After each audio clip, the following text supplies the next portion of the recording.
देखिए कि कांग्रेस के लोकल नेतृत्व जिन्होंने अहंकार में इस चुनाव को हारा।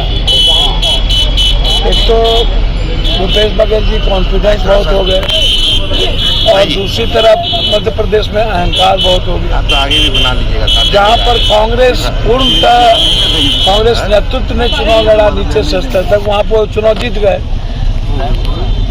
राजस्थान में यदि पहले से नहीं होता, मुख्यमंत्री की घोषणा हो गई होती या पहले से गहलोत साहब और उनके बीच झगड़ा नहीं होता पायलट जी के बीच, तो आप ये देख लीजिए कितने नज़दीक की बात होगी। छत्तीसगढ़ चुनाव हारने का कोई मतलब ही नहीं था। तो अब इस पर तो समीक्षा होगी ही। मेरा सवाल बहुत क्लियर है कि अहंकार को हम सबको छोड़ना होगा, ओवर कॉन्फिडेंट नहीं होना पड़ेगा। आगे जो 24 का लोकसभा है, अभी से हम लोग को जो जिस सीट पर सांसद जीत सकता है, जहां से सर्वे आता है कि यही सांसद यहां से जीतेंगे, उन्हीं को टिकट दिया जाना चाहिए। मोदी की गारंटी जो है वो 3 राज्यों में कामयाब हो गया, इसके लिए कांग्रेस को चिंतन करना चाहिए। मोदी की गारंटी? हाँ, मोदी की क्या गारंटी? मोदी जी ने कोई गारंटी नहीं दिया। मोदी तो चुनाव ही नहीं प्रचार करने गए।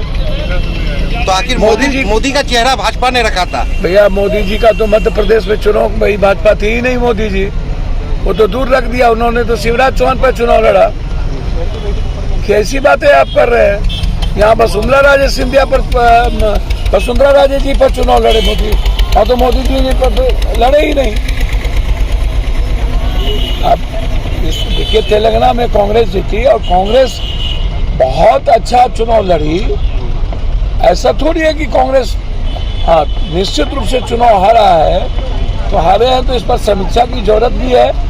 और 2024 में अभी से हम लोग को मजबूती से 3 महीने लग जाने होंगे और उसके बाद जो कैंडिडेट जहां, जो पार्टी जहां मजबूत है, उसकी वहां पर कंप्लीट रूप से उसको ले करके उसको उस सीट पर चुनाव लड़ाना चाहिए। अहंकार को खत्म कर देना चाहिए और बिहार में भी अहंकार को खत्म करना जरूरी है। मैं लालू यादव जी, नीतीश कुमार जी से आग्रह करूंगा कि ओवर कॉन्फिडेंट में मत आइए कि 75% आरक्षण, जातीय जनगणना, ये ओवर कॉन्फिडेंट हो जाएगा। हम सबको इकट्ठे मिलकर के चुनाव लड़ना होगा और तभी हम 2024 में शीर्षक दे पाएंगे।